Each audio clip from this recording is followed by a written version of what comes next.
Ya, Assalamualaikum warahmatullahi wabarakatuh dan selamat petang pada pendengar sekalian. Jadi pada hari ini kita akan bincangkan satu topik yang sering hangat diperkatakan di era globalisasi ini, iaitu kesan pemanasan global terhadap alam sekitar. Jadi pertama sekali, alam sekitar merupakan segala benda hidup dan benda bukan hidup yang terdapat di sekeliling manusia yang wujud secara semulajadi di permukaan bumi atau sebahagian daripadanya. Alam sekitar juga boleh dikenali sebagai flora dan fauna. Namun, kini alam sekitar kian terancam akibat aktiviti manusia yang lama-kelamaan akan menjejaskan kehidupan di muka bumi ini. Jadi bersama saya ini terdapat 4 orang panel yang akan membincangkan topik kita pada hari ini. Okey, tanpa membuang masa saya ingin menjemput panel pertama untuk mengumpas tajuk kita dengan lebih mendalam. Silakan.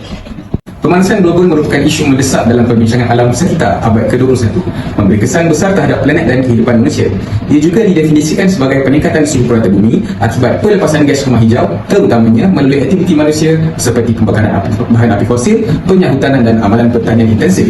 Fenomena ini menyumbang kepada perubahan iklim, mempengaruhi ekosistem, ekonomi dan kesihatan manusia dengan membawa kesan seperti pencairan ais di kutub, kenaikan paras laut dan kekerapan bencana alam.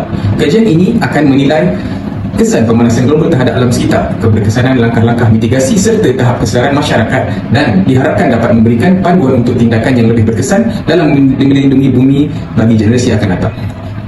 Okay, terima kasih atas pandangan yang telah diberikan oleh panel satu. Seterusnya, kita gerak kepada panel yang kedua. Kemudian, untuk tokoh yang kedua, tokoh ini bernama Wallace Brooker atau lebih dikenali sebagai Datuk Sains Iklim. Beliau memperkenalkan istilah pemanasan global kepada umum. Profesor di Columbia ini merupakan antara yang terawal memberi amaran tentang perubahan iklim yang drastik disebabkan oleh aktiviti manusia. Beliau mencadangkan penyelesaian dengan menangkap dan menyimpan karbon dioksida atau gas rumah hijau, seperti kita menguruskan sampah dan kumbahan, dengan tanggungjawab menjaga planet ini. Seterusnya ialah Dr. James Hansen, iaitu bekas saintis iklim NASA, yang terkenal kerana memberi amaran tentang pemanasan global kepada pembuat undang-undang dan menyertai protes bersama aktivitis bagi mencam kekurangan tindakan dalam mengurangkan pelepasan karbon planet. Beliau ada menyatakan sesuatu, iaitu bahawa dunia sedang beralih ke arah iklim yang panas tidak pernah dilihat dalam 1 juta tahun yang terakhir ini, sambil menekankan kealpaan manusia untuk bertindak atas amaran ini. Hansen menggambarkan perubahan cuaca yang ekstrim sebagai gambaran awal bagi generasi cucunya dan memberi amaran kita yang sedang menuju ke realiti yang baru. Okey. Perkongsian menarik yang telah diberikan oleh panel yang kedua. Seterusnya kita gerak kepada panel yang ketiga. Okey, jadi saya akan menerangkan teori dan pandangan tokoh mengenai kajian kes kami. Jadi first teori Kuznets digambarkan teori ini berdasarkan graf yang berbentuk U terbalik.